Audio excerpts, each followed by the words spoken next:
बागेश्वर उपचुनाव के लिए भाजपा प्रत्याशी पार्वती दास ने भरा नामांकन। मुख्यमंत्री पुष्कर सिंह धामी के साथ बीजेपी के कई नेता रहे मौजूद। भाजपा की ऐतिहासिक जीत का किया दावा। बीजेपी प्रत्याशी पार्वती दास नामांकन जमा करते समय हुई भावुक। मीडिया से चर्चा के दौरान झलक पड़े आंसू। सीएम पुष्कर सिंह धामी ने बंधाया ढांढस।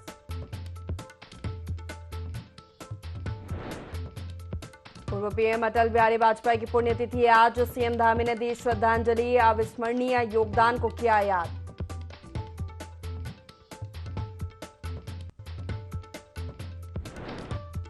जोशीमठ के पास हेलंग से गिरी इमारत। मलबे में दबे 4 लोग, 2 की मौत, गंभीर लोगों को किया एयरलिफ्ट।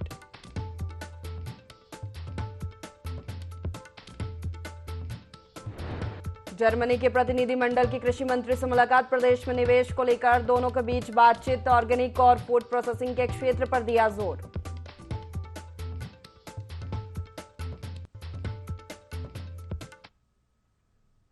नमस्कार, बहुत स्वागत है आपका। देवभूमि लाइव देख रहे हैं आप। मैं हूं आपके साथ प्रशिता शर्मा। बुलेटिन की शुरुआत करते हैं। पूर्व कैबिनेट मंत्री स्वर्गीय चंदन रामदास की पत्नी पार्वती दास नामांकन जमा करने तहसील बागेश्वर पहुंची। इस अवसर पर पार्वती दास भावुक हो गई और मीडिया के सवालों पर उनकी आंखें झलक गई। इस पर सीएम पुष्कर सिंह धामी ने उन्हें ढांढस बंधाया। वहीं जनता को संबोधित करते हुए बीजेपी प्रत्याशी पार्वती दास ने कहा कि वे उनके स्वर्गीय पति चंदन रामदास के कार्यों को आगे बढ़ाएंगी।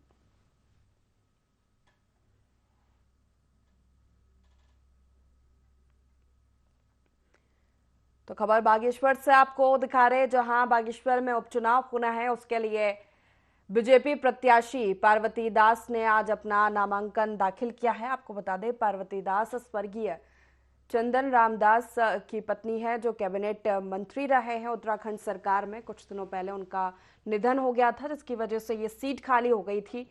वही बागेश्वर पर अब उपचुनाव होना है। इसको लेकर पार्वती दास को बीजेपी ने अपना प्रत्याशी बनाया है और आज उन्होंने अपना नामांकन दाखिल किया। उनके साथ सीएम पुष्कर सिंह धामी और तमाम कार्यकर्ता, जनप्रतिनिधि मौजूद रहे। इस दौरान मीडिया के सामने पार्वती दास भावुक हो गई।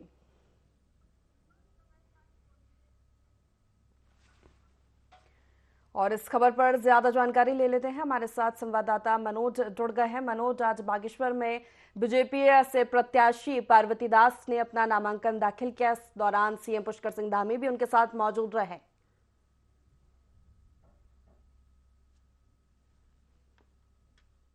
हुआ है जिसमें कि पार्वती दास जी का नामांकन भरा गया आज, और उसके बाद जो आगे की रणनीति है उसमें पुष्कर सिंह धामी भी आज हमारे नवाइस खेत से उन्होंने जनता को संबोधित किया। और आगे देखने का विषय ये है कि 1,18,225 वोटरों का कितना दिल जीत पाएगी बीजेपी। जी बिल्कुल, नामांकन के दौरान देखा गया मनोज कि पार्वती दास भावुक हो गई।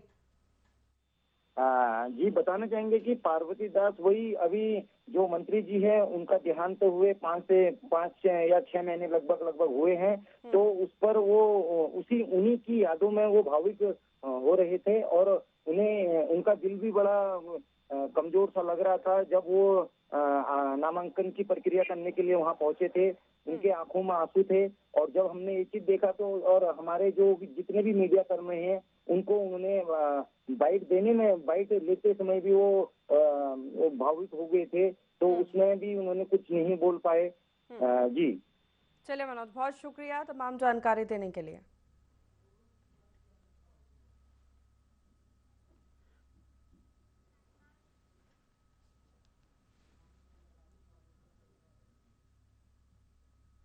बागेश्वर उपचुनाव में बीजेपी की प्रत्याशी पार्वती दास के नामांकन सभा को संबोधित करने सुबह के सीएम पुष्कर सिंह धामी बागेश्वर पहुंचे।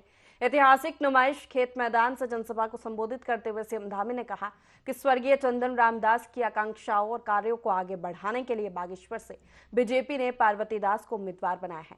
स्वर्गीय चंदन रामदास ने बागेश्वर के लोगों की दास बनकर सेवा की है। हम सभी को चंदन रामदास के कार्यों को आगे बढ़ाना है। स्वर्गीय चंदन रामदास के कामों के आधार पर भाजपा बागेश्वर का उपचुनाव जीतेगी। नामांकन सभा में सीएम के साथ प्रदेश अध्यक्ष भाजपा महेंद्र भट्ट, अल्मोड़ा सांसद अजय टमटा, कैबिनेट मंत्री सौरभ बहुगुणा के साथ गंगोली हाट, नैनीताल, रानीखेत के विधायक भी मौजूद रहे।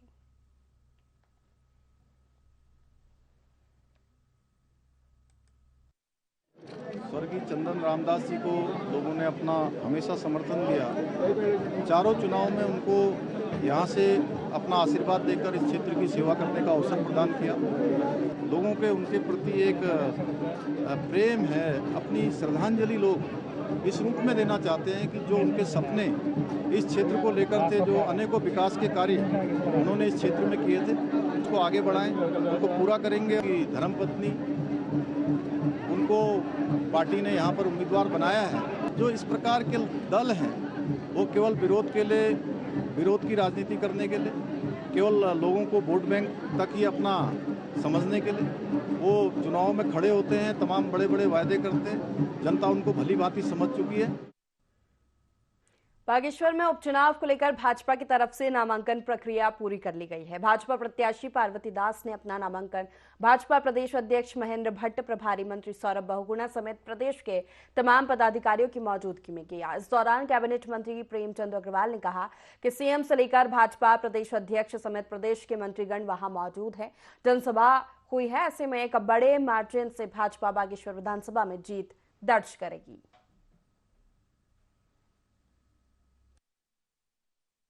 उपचुनाव दुर्भाग्य से कहिए कि हमारे साथी जो हमारे सहयोगी मंत्री रहे हैं चंदन रामदास जी, उनके निधन के बाद उपचुनाव वहाँ हो रहा है और आज हमारी वहाँ की प्रत्याशी यानी कि उनकी पत्नी को भारतीय जनता पार्टी ने टिकट दिया। बहुत अच्छे ढंग से वहाँ नामांकन उनके द्वारा हुआ है और बहुत बड़ी संख्या में इस समय वहाँ पे लोग उनको सुनने के लिए, हमारे नेताओं को सुनने के लिए माननीय मुख्यमंत्री जी वहाँ हैं, हमारे अनेकों मंत्री वहाँ पे हैं, प्रदेश अध्यक्ष जी वहाँ पे हैं, सभी लोग एक बड़ी जनसभा वहाँ कर रहे हैं।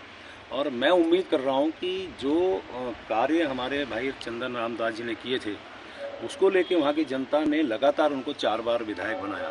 उनके अधूरे काम को पूरा करने के लिए उनकी पत्नी को भारतीय जनता पार्टी ने टिकट दिया बड़े अंतर से। यानी जो चंदन रामदास जी ने जिस मतांतर से वो सीट जीती थी उससे और बड़े अंतर से ये सीट हम जीतेंगे। एमडीडीए अब देहरादून आईएसबीटी का जीर्णोद्धार करने की तैयारी कर रही है। वीसी एमडीडीए वंशीधर तिवारी ने बताया कि अभी तक पुरानी कंपनी आईएसबीटी को संचालित कर रही थी, लेकिन अब आईएसबीटी का पूरा कंट्रोल एमडीडीए ने अपने हाथ में ले लिया है। इसको कैसे चलाना है और कैसे एक रेवेन्यू मॉडल बनाना है, इसके लिए डीपीआर बनाई जा रही है। वहीं आईएसबीटी मॉल को लेकर भी फैसला लिया गया, इसको यूनिटी मॉल के रूप में विकसित किया जाएगा।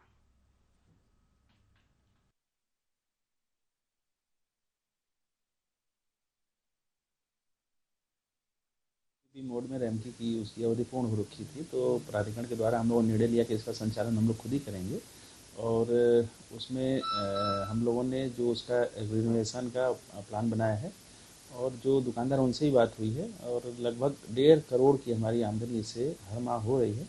तो प्राधिकरण के लिहाज से भी एक बड़ी अच्छी परियोजना है और इसका हम लोग एक यूनिटी मॉल के रूप में विकसित करने के लिए इसमें हमने आर्किटेक्ट्स को लगाया हुआ है और प्रेजेंटेशन कराएंगे। फिर जो बेहतर होगा उस बेस पर हम लोग उसको आगे विकसित करेंगे। कैबिनेट मंत्री गणेश जोशी ने हाथीबड़ कला स्थित अपने आवास पर पूर्व प्रधानमंत्री अटल बिहारी वाजपेयी को श्रद्धांजलि दी। इस अवसर पर सैकड़ों की संख्या में उपस्थित कार्यकर्ताओं ने भी प्रधानमंत्री अटल बिहारी वाजपेयी को श्रद्धांजलि दी। इस अवसर पर कैबिनेट मंत्री गणेश जोशी ने कहा कि पूर्व प्रधानमंत्री अटल बिहारी वाजपेयी का पार्टी को यहां तक पहुंचाने में बहुत बड़ा योगदान रहा है। उन्होंने कहा कि पूर्व प्रधानमंत्री राजनीति के एक अजात शत्रु थे। उनका पक्ष और विपक्ष के नेताओं में काफी बड़ा सम्मान था। इस अवसर पर कैबिनेट मंत्री ने श्रद्धांजलि देते हुए कार्यकर्ताओं से उनके पद चिन्हों पर चलने की अपील की।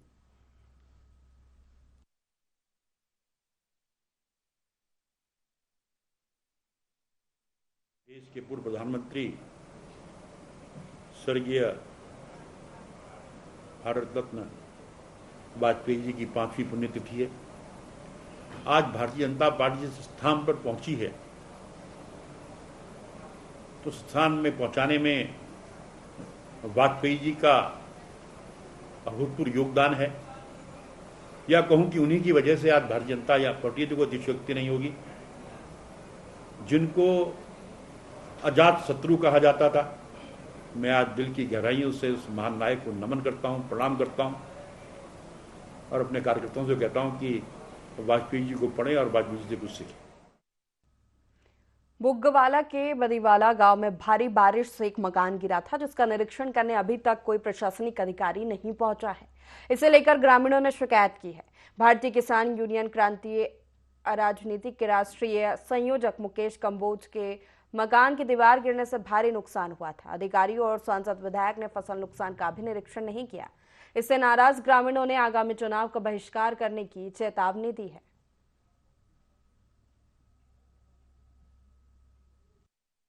दो बार बन लिए सांसद, आज तक शिकल नहीं दिखी इस क्षेत्र में। कहीं बुग्गाड़ा में दिखे, बादीवाड़े तो बहुत दूर की बात है। आया होगा किसी के बैठ के चला गया होगा, वैसे कोई अलग बात है। तो देख कुछ राजी नहीं, मांग करने को तो बहुत है, पर वो अगर पूरी कर दे। पहली बात तो यहाँ किसानों की हालत देख लो, इनके जंगली जानवर करके जहाँ खेत खा जाए, आपदा खाएगी, इनके कर्जे माफ करवा दूँ। कोई व्यवस्था कोई नहीं देख रहा है। आके सबके सब बुग्गावाला तक आते हैं, सड़क सड़क पे घूमते हैं, देखते हैं, चले जाते हैं। सारी जमीन कटी पड़ी है, सारे खेत बिछे पड़े हैं, कुछ तो बारिश में बिछा दिए सारे खेत। हम सरकार से बार बार मांग कर रहे हैं कि हमारे एरिया को आपदाग्रस्त क्या बिल्कुल ही एकदम ऐसा घोषित कर दो ताकि यहाँ के लोगों का कर्जा माफ करवाया जाए थारे द्वारा। किसान को उद्योगपति थोड़ी है जो 3 महीने का माफ कर दिया। किसान को तो कम से कम पिछला सारा माफ करो, आगे 10 साल के लिए माफ कर दी, जाकर उभरेंगे ऊपर गुंगे नहीं उभरते बिल्कुल भी। इस कार है बोर्ड लग जाएगा, यहाँ वोट मांगना कोई ना हो। बिल्कुल बीजेपी से नामांकन दाखिल कर दिया है। वे बहुत भावुक थी और उनसे नामांकन दाखिल करने के बाद खास बातचीत की ND24 संवाददाता मनोज टंगड़िया ने। बागेश्वर के उपचुनाव की तैयारी में जो भाजपा के प्रत्याशी है पार्वती दास जी, वो हमारे साथ मौजूद है। और पार्वती दास जी, आप ND24 में आपका स्वागत है। आप मंत्री जी के कार्यकाल से कितना खुश है, कितना उन्होंने कार्य किए, कितने आप खुश हैं? अपने क्षेत्र में खूब बहुत विकास किया है और अपने जब से मंत्री बने, जब विधायक थे तब भी खूब विकास किया था। अब मंत्री बनने के बाद भी उन्होंने क्षेत्र का विकास किया है। अब हम उसी विकास को लेकर के आगे की रणनीति होगी हमारी। बागेश्वर के ग्रामीण क्षेत्र और शहरी क्षेत्र में कौन से ऐसे विकास छूटे जिनको आप पूरा करेंगे? बागेश्वर में तो अभी जैसे खेल स्टेडियम है और हॉस्पिटल का है और सिविल लाइन है, ये 3 चीज़ें अभी ये इस पर अभी तैयार होने को है। अभी कार्य शुरू नहीं हुआ उसमें, और जब उस पर कार्य शुरू, अभी जीतने के बाद उस पर कार्य शुरू। बागेश्वर में आप कौन सा ऐसा काम है जिसको आप पूरे करेंगे और उससे आपको भी और जनता को भी लाभ मिलेगा? बागेश्वर में अभी सिविल लाइन है और काबली गैर महाविद्यालय है। मंत्री जी ने कोई ऐसा विकास बताइए जिससे, जो सबसे बड़ा विकास कार्य उन्होंने किया है? उन्होंने बागेश्वर में हमारे मंदिर के नज़दीक जो पुल है उसको बनाया और फिर मंदिर का निर्माण किया, मूर्ति बनाई और अनेक कार्य हैं। यहाँ रोडों की जो समस्या थी वो सॉल्व करी। अब देखिए इतनी बड़ी क्षति हमारी हुई है, अभी 5 महीने उनको कुल हुए हैं। अभी तो हम इस उभरे भी अच्छी तरीके से नहीं है, टाइम लगेगा, ठीक हो जाएगा सब। ये थे विधानसभा बागेश्वर के बीजेपी के प्रत्याशी हमारे साथ। अभी जो आपने और हमारे दर्शकों ने जो भी सुना वो इनकी तरफ से काफ़ी महत्वपूर्ण चीज़ें हैं, उन चीज़ों को भी रखा है ND24 के लिए। मनोज टंगड़िया की। और इसी बीच देहरादून से बड़ी खबर आपको बता दें, बागेश्वर उपचुनाव के लिए भाजपा ने स्टार प्रचारकों की सूची जारी कर दी है। 40 सदस्यीय स्टार प्रचारकों की सूची भाजपा ने जारी की है, जिसमें मुख्यमंत्री पुष्कर सिंह धामी, भाजपा प्रदेश अध्यक्ष महेंद्र भट्ट स्टार प्रचारक है। वहीं बीजेपी प्रदेश प्रभारी दुष्यंत कुमार गौतम का भी नाम इस सूची में शामिल है। पार्टी के तमाम अन्य वरिष्ठ नेताओं के नाम भी इस सूची में शामिल किए गए हैं। सभी स्टार प्रचारक पार्टी के पक्ष में प्रचार प्रसार करने वाले हैं। तो देहरादून से ये बड़ी खबर आपको बता रहे हैं, जहां बागेश्वर उपचुनाव के लिए भाजपा ने स्टार प्रचारकों की सूची जारी कर दी है। 40 सदस्यीय स्टार प्रचारकों की सूची जारी की है, जिसमें सीएम पुष्कर सिंह धामी, भाजपा प्रदेश अध्यक्ष महेंद्र भट्ट स्टार प्रचारक है। वहीं बीजेपी प्रदेश प्रभारी दुष्यंत कुमार गौतम का नाम भी इस सूची में शामिल किया गया है और इसी के साथ पार्टी के तमाम अन्य वरिष्ठ नेताओं के नाम भी सूची में शामिल किए हैं। उपचुनाव को लेकर ये सभी स्टार प्रचारक पार्टी के लिए प्रचार प्रसार करेंगे और बीजेपी प्रत्याशी के हित में वोट मांगेंगे।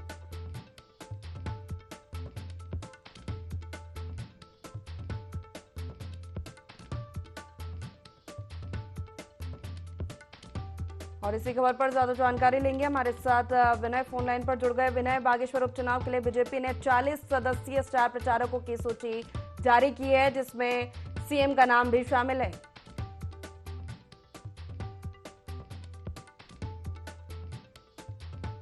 लेकर के बीजेपी लगातार जो है यहाँ पर अपनी जीत का दावा कर रही थी। वहीं आज जो है यहाँ पर बीजेपी की अगर बात की जाए तो बीजेपी प्रत्याशी पार्वती दास जो है आज नामांकन के लिए जो है बागेश्वर उपचुनाव के लिए वहां पर पहुंची थी, जिसके बाद अब जो बीजेपी है की अगर बात की जाए तो बीजेपी पूरी तरीके से जो है रणनीति करती हुई तैयार नजर आ रही है।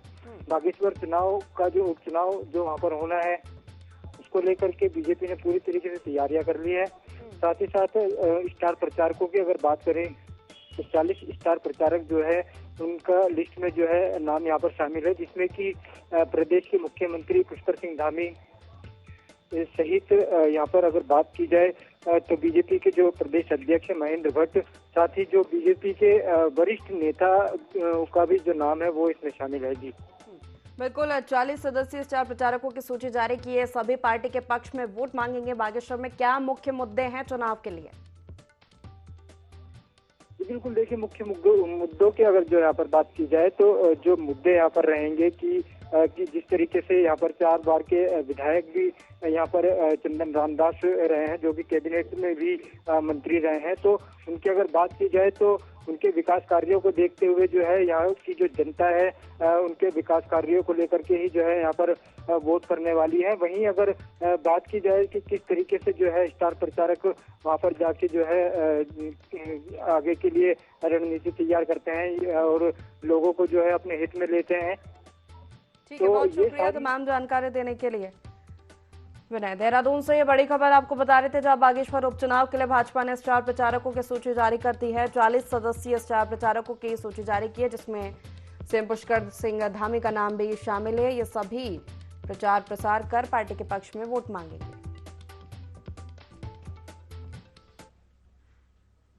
और इसी के साथ फिलहाल के लिए इस बुलेटिन में इतना ही। लगातार खबरों के लिए देखते रहिए IND24। नमस्कार।